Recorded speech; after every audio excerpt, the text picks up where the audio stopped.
પાકિસ્તાનને પછાડ્યું છે। ભારતની આ જીત સાથે જ સમગ્ર દેશમાં જશ્નનો માહોલ શરૂ થઈ ચૂક્યો છે। 2017ની હારનો ભારતે બદલો લીધો, પાકિસ્તાનને આપ્યો છે। પાકિસ્તાને 242 રનનો જે ટાર્ગેટ આપ્યો હતો, વિરાટ કોહલીની શાનદાર સદી જોવા મળી અને ગિલ 46 રન, જ્યારે શ્રેયસ અય્યર 56 રન બનાવ્યા। કુલદીપ યાદવે 3 વિકેટ ઝડપી। વધુ માહિતી મેળવીએ સંવાદદાતા મૌલિક દામેચા જોડાયા છે। મૌલિક, ભારતની આ શાનદાર જીતને લઈને કેવો ઉત્સાહ દેખાઈ રહ્યો છે ક્રિકેટ ચાહકોમાં?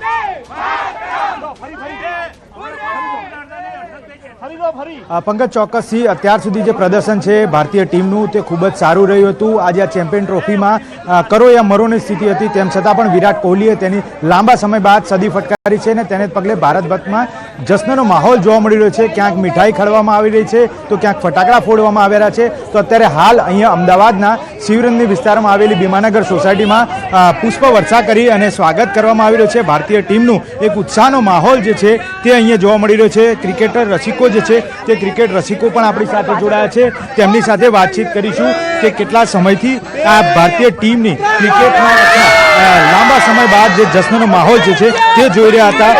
શું કહેવા માંગે છે ક્રિકેટ રસિકો? લાંબા સમય બાદ ભારતીય ટીમની આ વિજેતા થઈ છે ક્રિકેટ સદીમાં, અત્યારે હાલ વિરાટ કોહલીએ સદી ફટકારી, શું કહેશો, કેવો માહોલ? આન બાન સાથે ભારતે આજે વિજય હાંસલ કર્યો છે। દિવાળી કરતાં પણ વધુ ફટાકડા આજે અમે ફોડ્યા છે, લોકોને મોઢું મીઠું કરાવ્યું છે। સેટેલાઇટના ભીમાનગરમાં એટલી શાનદાર અમે ઉજવણી કરી છે કે ભારતીય ક્રિકેટ ટીમ આવી રીતે જ આપણે પાકિસ્તાનને ક્રિકેટના મેદાનમાં હરાવતા રહે। સરહદ ઉપર ભલે આપણે ના હરાવીએ, પરંતુ ક્રિકેટના મેદાનમાં આજે હરાવી અને કરોડો ભારતીયોને ગૌરવ અપાવ્યું છે। ક્રિકેટ રસિકો છે, વિરાટ કોહલીની સદી, આજનું પ્રદર્શન કેવું રહ્યું? વિરાટ કોહલીનું કમબેક જોવા મળ્યું, વિરાટ કોહલીની સેન્ચુરી જોવા મળી। છેલ્લા બોલ સુધી આશા હતી કે વિરાટ કોહલી સેન્ચુરી મારે તો આજનો દિવસ બની જાય, અને એ જ થયું। ભારતે પાકિસ્તાન પર વિજય મેળવી, વિરાટ કોહલીએ સેન્ચુરી મારીને આપણા ઇન્ડિયાના કિંગની આજે કમબેક થઈ, એ જોવામાં સૌથી વધારે મજા આવી। આજનું પરફોર્મન્સ કેવું લાગ્યું ક્રિકેટ ટીમનું આપણી? એકદમ મસ્ત, એકદમ માર્વેલસ, ફેબ્યુલસ, એકદમ મસ્ત। શું કહેશો, આપ પણ ક્રિકેટ રસિક છો? આજની ટીમનું પરફોર્મન્સ કેવું? આજની ટીમનું પરફોર્મન્સ આટલા વર્ષોમાં પાકિસ્તાન સામે આપણું બેસ્ટ હશે। Virat Kohli out of form હતો, બધા વિરાટ કોહલીને ચોકલી, લંડનને એવું બધું ચીડાવતા હતા, પણ આ ટાઈમ વિરાટ કોહલીએ પ્રૂવ કરી દીધું છે કે એનામાં હજી બાકી છે। જશ્નનો માહોલ જે છે આસપાસના વિસ્તારમાં જોઈ શકો છો, તમામ જગ્યાએ માત્ર ને માત્ર ઇન્ડિયન ફ્લેગ જે છે તે જોઈ રહ્યા છો। ઇન્ડિયન ફ્લેગની સાથે તમામ લોકો જે છે તે ઉત્સાહ અને જશ્ન જે છે તે મનાવી રહ્યા છે।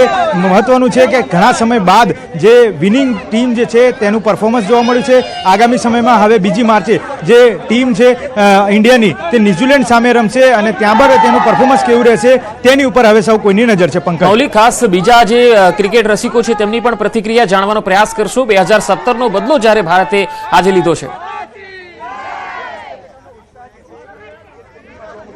બિલકુલ પંકજ, અન્ય ક્રિકેટ રસિકો છે તેમની સાથે વાતચીત કરીશું। અંકલ, શું કહેશો, 2017નો બદલો આજે ઇન્ડિયાની ટીમે લીધો છે, કેવું પરફોર્મન્સ લાગ્યું? Wonderful, it's a big achievement. આખી મેચ જોઈ આપે? આખી મેચ જોઈ અને બહુ આનંદ કર્યો, બહુ મજા આવી। It's a big achievement. 3 વિકેટે ઓલ આઉટ કરી દીધું હતું આખું પાકિસ્તાનની ટીમને।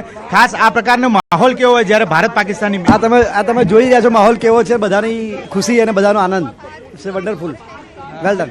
જે રીતે માહોલની વાત કરીએ તો માહોલ અહીંયા જોવા મળી રહ્યો છે કે ક્રિકેટ રસિકો કહી રહ્યા છે કે કેટલા લોકો જે છે અહીંયા આગળ તમામ લોકોનું એક જ મંતવ્ય છે કે અત્યારે હાલ જશ્નનો માહોલ તો ચોક્કસ છે, પરંતુ ક્યાંક ને ક્યાંક લોકો પણ માની રહ્યા છે કે 2017નો બદલો લીધો, 2017 બાદ આજ ફરી એક પરફોર્મન્સ ટીમનું કેવું લાગ્યું?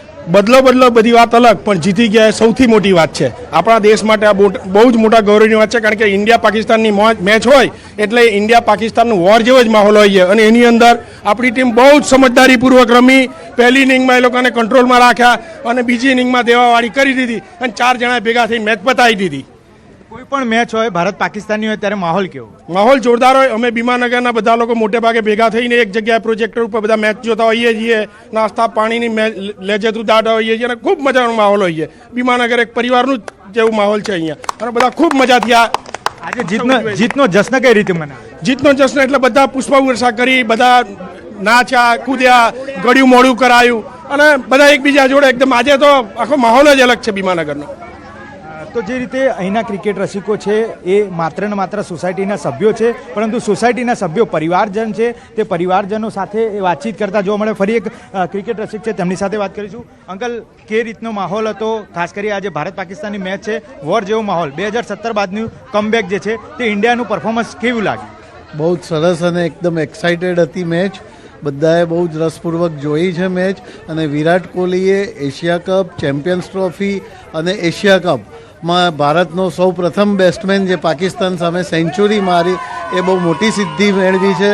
અને આ મેચ જીતીને આપણે એક ટીમ ઇન્ડિયાનું જે ગૌરવ છે એ વધાર્યું છે. અને સમગ્ર ટીમના પ્રયાસથી શું સફળતા મળે એનું એક સૌથી સારું ઉદાહરણ પૂરું પાડ્યું છે. એટલે જૂથમાં કામ કરી નિસ્વાર્થ પોતાના માટે રમ્યા કરતાં ટીમ માટે, દેશ માટે રમીને કામ કરી અને જે દેશનું ગૌરવ ઊંચું કર્યું છે એ બહુ જ અગત્યની વસ્તુ છે. વિરાટ કોહલીની સદી જે છે તે લાંબા સમય બાદ થઈ છે, પણ એક છેલ્લી ઓવર હતી જેમાં સદી થશે કે નહીં તે માટે પણ લોકો મુશ્કેલીમાં હતા. તે બાદ પરફોર્મન્સ કેવું જોવા મળ્યું? એ પરફોર્મન્સ ખરેખર એક્સાઇટેડ હતું અને એટલું કોન્ફિડન્સ હતું જ કે વિરાટ કોહલીની સેન્ચુરી થશે જ. કારણ કે વિરાટ કોહલી જ્યારે પણ રમે છે ત્યારે બહુ ગણતરીથી રમે છે. એણે જે એક બોલમાં 1 રન લઈને અક્ષયને બેટિંગની સ્ટ્રાઇક આપી, એ છતાં પણ પછી એનામાં ફૂલ કોન્ફિડન્સ હતો કે સેન્ચુરી મારશે, છેલ્લા બોલે પણ 6 મારીને પૂરી કરશે. એટલો એનામાં આવડત છે, એની કેપેબિલિટી છે અને એની પાસે એટલો કોન્ફિડન્સ છે. આવો ભારતીય બેટ્સમેન સુનિલ ગાવસ્કર, કપિલ દેવ પછી ત્રીજો બેટ્સમેન વિરાટ કોહલી કહેવાય કે જે દેશ માટે ખરેખર દેશ માટે જ રમે છે અને સારામાં સારા રિઝલ્ટ આપીને દેશનું ગૌરવ વધારે છે. ભારત પાકિસ્તાનની મેચ અહીંયા ભીમાનગરમાં જોવાય છે કે કોઈ પણ મેચ હોય આ પ્રકારનો માહોલ? દરેક મેચમાં આ જ પ્રકારનો માહોલ હોય છે, પણ પર્ટિક્યુલરલી ભારત પાકિસ્તાનની મેચ માટે વધારે એક્સાઇટેડ હોય છે પબ્લિક અને વધારે સારી રીતે ઉજવવામાં આવે છે. કારણ કે પાકિસ્તાનને આપણે વર્ષોથી દુશ્મન દેશ તરીકે જ જોયો છે અને એ લોકોની હરકત, એ લોકોની જે આપણી સાથેનો વ્યવહાર છે એના પરિણામે આપણા મગજમાં જે વિચારો છે એના વિશેની છાપ છે, એના લીધેનું આ પરિણામ છે કે લોકો આ રીતે એને ઉજવે છે. બિલકુલ. તો જે રીતે ક્રિકેટ રસિકોનું કહેવું છે કે જે કોઈ પણ ગેમ હોય પરંતુ ભારત પાકિસ્તાનની હોય ત્યારે આ પ્રકારનો માહોલ હોય છે. દ્રશ્યોમાં બતાવવા માંગીશ આપને કે અત્યારે હાલ તમામ નાના બાળકો હોય કે પછી ઘરના લેડીઝ એક પરિવારની જેમ અહીંયા આગળ ઉત્સાહ મનાવી રહ્યા છે, જીતનો જશ્ન મનાવી રહ્યા છે. ઇન્ડિયન ફ્લેગ સાથે પુષ્પ વર્ષા કરી, ત્યારબાદ ફટાકડા ફોડ્યા, એકબીજાનું મોઢું છે જે મીઠું કરાવ્યું અને મીઠું કરાવ્યા બાદ અહીં જશ્નનો માહોલ જે છે તે અમદાવાદના શિવરમની ખાતે મનાવવામાં આવી રહ્યો છે. જી મૌલિક, આભાર માહિતી આપવા માટે. તો ચેમ્પિયન્સ ટ્રોફીની બીજી મેચમાં ભારતે પાકિસ્તાનને 6 વિકેટે હરાવી છે અને આ સાથે ટીમે 2017 ચેમ્પિયન્સ ટ્રોફી ફાઇનલમાં જે 180 રનની હારનો જે બદલો છે એ લઈ લીધો છે અને દુબઈમાં પાકિસ્તાનને 241 રન બનાવ્યા હતા, જ્યારે ભારતે 42.3 ઓવરમાં 4 વિકેટ ગુમાવી અને આ ટાર્ગેટને ચેસ કરી લીધો. ભારત તરફથી વિરાટ કોહલીએ અણનમ 100 રન બનાવ્યા છે. એટલું જ નહીં, વિરાટ કોહલીએ બીજા 2 રેકોર્ડ પણ બનાવ્યા છે. 158 કેચ સાથે વનડેમાં સૌથી વધુ કેચ લેનાર તે ભારતીય બન્યો છે.